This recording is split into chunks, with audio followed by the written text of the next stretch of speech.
अस्सलाम वालेकुम फ्रेंड्स, ये क्लास 10th की एनसीईआरटी बुक है। एक्सरसाइज 3.4 और चैप्टर का नाम है pair of linear equation in two variables. इसमें मैं आपको क्वेश्चन 1 सॉल्व करके बताऊंगी। क्वेश्चन 1 क्या कह रहा है? Solve the following pair of linear equation by the elimination method and the substitution method. इसमें देखिए दो लीनियर पेयर दिए, एक ये इक्वेशन है लीनियर इक्वेशन और एक दूसरी ये है। तो ये दो लीनियर इक्वेशन है, इसलिए पेयर ऑफ बोला है। पेयर ऑफ लीनियर इक्वेशन मतलब कि ये दो लीनियर इक्वेशन है और दो, इसलिए पेयर्स बोला है। तो हमें सॉल्व करके एक्स और वाई की वैल्यू निकालनी है। तो इसमें इसने मेथड भी बता दिया है कि इसको एलिमिनेशन मेथड से भी सॉल्व करना है और सब्सटीट्यूशन मेथड से भी सॉल्व करना है। तो एलिमिनेशन मेथड से भी सॉल्व करेंगे तो एक्स और वाई की वही वैल्यू आएगी, और सब्सटीट्यूशन मेथड से भी अगर आप सॉल्व करेंगे तो एक्स और वाई की वैल्यू सेम ही होगी। तो इसमें लेकिन हमें बोल दिया है कि दोनों मेथड से हमें सॉल्व करना है। तो मैं आपको पहला वाला क्वेश्चन सॉल्व करके बताती हूँ। पहला वाला क्वेश्चन क्या है? x plus y equal to 5 और दूसरा है 2x minus 3y equal to 4। ठीक है, तो पहले मैं आपको एलिमिनेशन मेथड से सॉल्व करके दिखाती हूँ।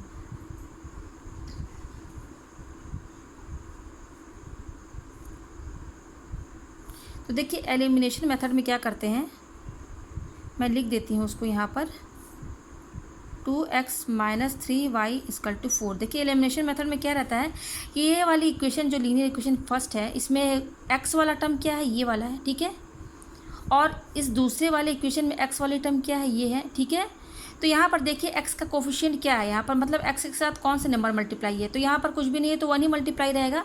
तो यहाँ पर x का कोफिशिएंट क्या है, 1 है, और यहाँ पर x का कोफिशिएंट क्या है, x का कोफिशिएंट मतलब x के साथ जो नंबर जो मल्टीप्लाई है उसको कोफिशिएंट कहते हैं, तो ये 2 है।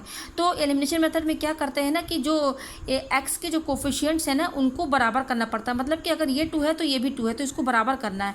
तो बराबर कैसे करेंगे?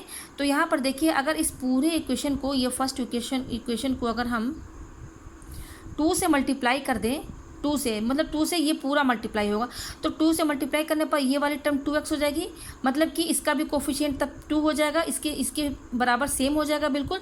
तो एलिमिनेशन मेथड में यही करते हैं कि दोनों लीनियर इक्वेशन की जो x की कोफिशिएंट लीजिए चाहे y की कोफिशिएंट लीजिए, कोफिशिएंट हमें बराबर करना होता है। तो उसके लिए हमें नंबर वैल्यू सोचना पड़ता है कि क्या नंबर मल्टीप्लाई करें कि दोनों जो भी कोफिशिएंट आपको बराबर करना है, जिस वेरिएबल का, वो बराबर हो जाए। तो ठीक है, तो मैं यहाँ पर देखिए मैंने x का कोफिशिएंट मुझे बराबर करना, मतलब इस तरीके से कि ये भी इसका भी कोफिशिएंट सेम रहे और इसका भी कोफिशिएंट सेम रहे। तो यहाँ पर देखिए x का कोफिशिएंट 2 है और यहाँ पर x का कोफिशिएंट क्या है, 1 है। तो अगर हम 2 से इस पूरे इक्वेशन को मल्टीप्लाई कर दें, जैसे कि मैं लिख के बताती हूँ, मल्टीप्लाई इक्वेशन फर्स्ट बाई 2। ठीक है, तो इक्वेशन 2 से मल्टीप्लाई करेंगे तो यहाँ आप 2 लिख दीजिए। तो इस पूरे इक्वेशन को आप मल्टीप्लाई करेंगे ना, तो ये आप यहाँ पर इक्वेशन इस तरीके से लिख दीजिए। ये देखिए ये लिख दिया मैंने। तो 2 को इससे मल्टीप्लाई किया तो ये हो गया 2x, फिर 2 को इससे भी मल्टीप्लाई करेंगे तो ये हो जाएगा 2y इज इक्वल टू, फिर 2 को 5 से भी मल्टीप्लाई करेंगे तो ये हो गया 10। तो मैंने इस पूरे इक्वेशन को 2 से मल्टीप्लाई कर दिया तो ये इतना आ गया। अच्छा, तो अब देखिए यहाँ पर x का कोफिशिएंट क्या है, इस x वेरिएबल का कोफिशिएंट 2 है, और देखिए इसका भी x वेरिएबल जो है, इसका जो है इस लीनियर इक्वेशन का जो वेरिएबल x का टर्म है जो उसका कोफिशिएंट ये भी 2 है, तो मैंने बराबर कर दिया उसको। तो देखिए ये अब ये जो इक्वेशन 2 से मल्टीप्लाई किया, अब वो इक्वेशन यहाँ पर लिख देंगे। ठीक है, फिर ये सेकेंड वाली इक्वेशन इसके नीचे लिख देंगे। ठीक है, तो देखिए अब यहाँ पर कोफिशिएंट सेम हो गया। तो अब हम क्या करेंगे, मान लीजिए ये इक्वेशन हमारी थर्ड है और ये है हमारी फोर्थ। अब हम क्या करेंगे, अगर हम सब्ट्रैक्ट करते हैं तो अब हम क्या करेंगे, सब्ट्रैक्ट करने पर क्या होगा कि ये वाला x वेरिएबल जो है कैंसिल हो जाएगा। तो जब ये x वेरिएबल कैंसिल हो जाएगा तो ईजिली हमें y की वैल्यू मिल जाएगी। ठीक है, तो हम क्या करेंगे, subtract equation third to fourth. ठीक है, हम सब्ट्रैक्ट करेंगे तो पहले आप दोनों इक्वेशन को लिख लीजिए, 2x plus 2y equal to 10, और ये है 2x minus 3y equal to 4। तो देखिए कैसे माइनस करते हैं।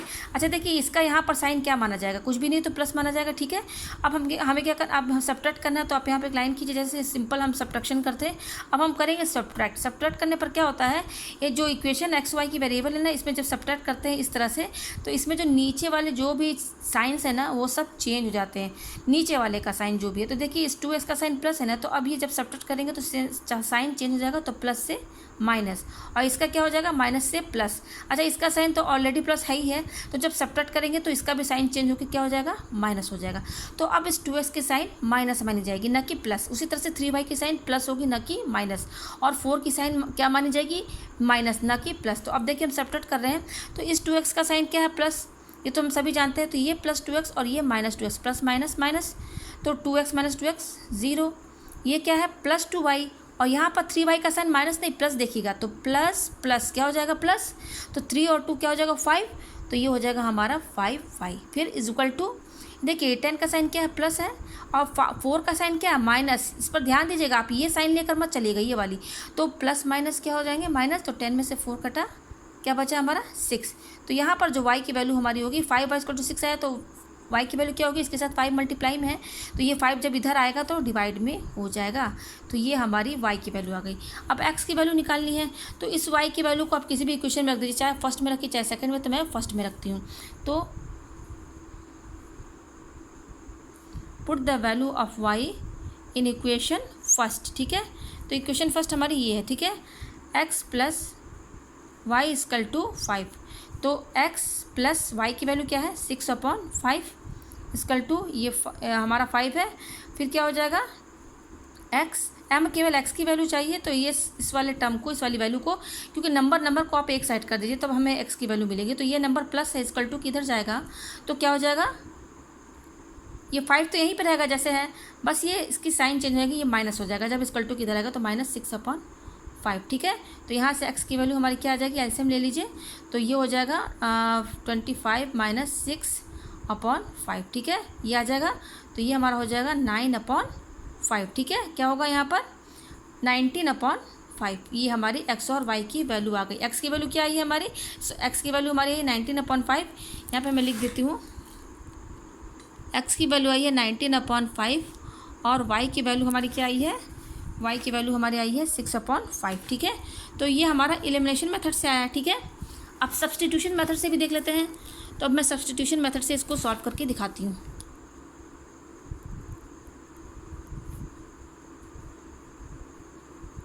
सब्स्टिट्यूशन मेथड में क्या करना पड़ेगा, आप पहले दोनों इक्वेशन को लिख लीजिए, x plus y equal to 5 और दूसरी इक्वेशन क्या है, 2x minus 3y equal to 4। तो सब्स्टिट्यूशन मेथड में क्या करते हैं, ये दो इक्वेशन हमारे पास है, इसमें क्या करते हैं कि दोनों में से कोई भी इक्वेशन आप ले लीजिए, लीनियर इक्वेशन।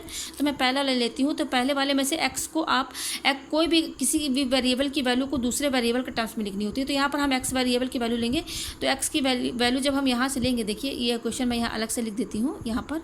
तो देखिए हमें x की केवल वैल्यू चाहिए, x, तो x यहीं पे रहेगा, 5 भी यहीं पे रहेगा, ये प्लस y इधर चला आएगा, तो ये साइन चेंज होकर माइनस y। यानी कि यहाँ पर देखिए सब्स्टिट्यूशन मेथड में क्या करते हैं कि जो कोई भी दोनों इक्वेशन में से एक इक्वेशन सेलेक्ट कर लीजिए, उसमें से आप x को y के टर्म में लिखिए, चाहे y की वैल्यू को x के टर्म में लिखिए। तो यहाँ पर मैंने देखिए x की वैल्यू को ये y के टर्म्स में लिखा है। अब इस x की वैल्यू को हम सेकेंड इक्वेशन में पुट करेंगे। तो put the value of x in equation, मैं किस में रखती हूँ, सेकंड में। फर्स्ट वाले से मैंने x की वैल्यू निकाली y के टर्म्स में, अब इस x की वैल्यू को हम सेकंड वाले इक्वेशन में पुट कर देंगे। तो 2x, पहले मैं ये इक्वेशन लिख लेती हूँ, ये है हमारी इक्वेशन, फिर 2। अब ये देखिए इनके बीच में मल्टीप्लिकेशन का साइन है, ये जितना भी है ना मल्टीप्लिकेशन का साइन है, 2x में 2 और x के बीच में मल्टीप्लिकेशन है। तो 2 इंटू x की वैल्यू क्या आई है हमारी, 5 माइनस y, ठीक है। यहाँ से हमने निकाला है तो यहाँ पुट कर दिया, फिर माइनस 3y इक्वल टू 4, ठीक है। तो देखिए ये 2 दोनों में मल्टीप्लाई होगा, 2 5 10, फिर ये माइनस, फिर 2 को y से मल्टीप्लाई किया 2y, ये क्या है माइनस 3y इक्वल टू 4, ठीक है। तो ये 10 तो यहीं पर रहेगा। अच्छा ये देखिए ये माइनस 2y है, ये माइनस 3y, तो माइनस माइनस क्या होते हैं, प्लस। तो 3 और 2 प्लस कीजिए तो 5y हो जाएगा हमारा, क्योंकि y भी लगा है तो y। अच्छा अब तो ये हमने प्लस कर दिया, अब साइन भी हमें देखना है, तो इसमें कौन सा नंबर बड़ा, 2 की 3। तो हम सभी जानते हैं 3 बड़ा है, 3 का साइन क्या है, माइनस, तो यहाँ हम क्या लगा देंगे, माइनस इक्वल टू 4, ठीक है। तो हमें क्या चाहिए, केवल y की वैल्यू चाहिए, क्या चाहिए, y की वैल्यू हमें चाहिए। तो y वाला टर्म ये है और इसका साइन भी आपको देखना, तो ये टर्म यहीं पे रहने दीजिए। बस इस नंबर को, ये 10 नंबर है, ये 4 नंबर, तो नंबर को एक सेट करना है, तो ये 4 भी यहीं पे रहेगा, ये देखिए 4 भी यही है। बस इस प्लस 10 को हम इक्वल टू के इधर लेकर चले जाएंगे। तो इसका साइन क्या है, प्लस, हम सभी जानते हैं। तो ये प्लस 10 इक्वल टू किधर जाएगा, तो क्या हो जाएगा, माइनस 10। तो ये क्या हो जाएगा, इसका साइन क्या है, प्लस, तो प्लस माइनस माइनस, तो 10 में से 4 गया 6, और इनमें बड़ा क्या है, 10 है हमारा, तो इसका साइन क्या है, माइनस, तो जो बड़ा है उसका साइन लगता है। तो हमारा क्या आया, -5y इक्वल टू 6 आया, तो ये माइनस और माइनस कैंसिल, तो यहाँ y की वैल्यू हमारी क्या आ जाएगी, y के साथ क्या 5 क्या है मल्टीप्लाई में है, तो हमें केवल y की वैल्यू चाहिए, तो 5 मल्टीप्लाई में इक्वल टू किधर जाएगा, तो ये 6 के डिवाइड में आ जाएगा, तो y की वैल्यू ये आई। अब हमें x की वैल्यू चाहिए, तो यहाँ पर देखिए हमने x ये देखिए निकाला है y का टर्म में, इसमें हम पुट कर देंगे तो x की वैल्यू आ जाएगी, तो हम इसको इक्वेशन क्या मान लेते हैं a, ठीक है। तो अब हम क्या लिखते हैं, put the value of y in equation A, ठीक है। तो इक्वेशन ए क्या है, x equal to 5 minus Y equal to 5 minus Y की वैल्यू क्या है 6/5 यहाँ पर रख दीजिए, तो आप इनका एलसीएम लेंगे तो क्या आएगा 25 माइनस 6, तो ये हमारा आएगा 19/5। तो यहाँ पर देखिए x की वैल्यू मेरी क्या आई है 19/5 और y की वैल्यू क्या आई है 6/5। तो यहाँ पर देखिए मैंने जो एलिमिनेशन मेथड से x और y की वैल्यू निकाली थी, क्या आई थी, x इक्वल टू 19/5 और y की वैल्यू 6/5। फिर मैंने सब्सटीट्यूशन मेथड से भी निकाला, तो उसमें भी देखिए x की वैल्यू जो है 19/5 और y की वैल्यू 6/5, तो दोनों सेम ही होगी, मेथड भले अलग है लेकिन वैल्यूज़ आपकी सेम आएगी। तो मुझे उम्मीद है कि आपको ये क्वेश्चन समझ में आ गया होगा। Thank you.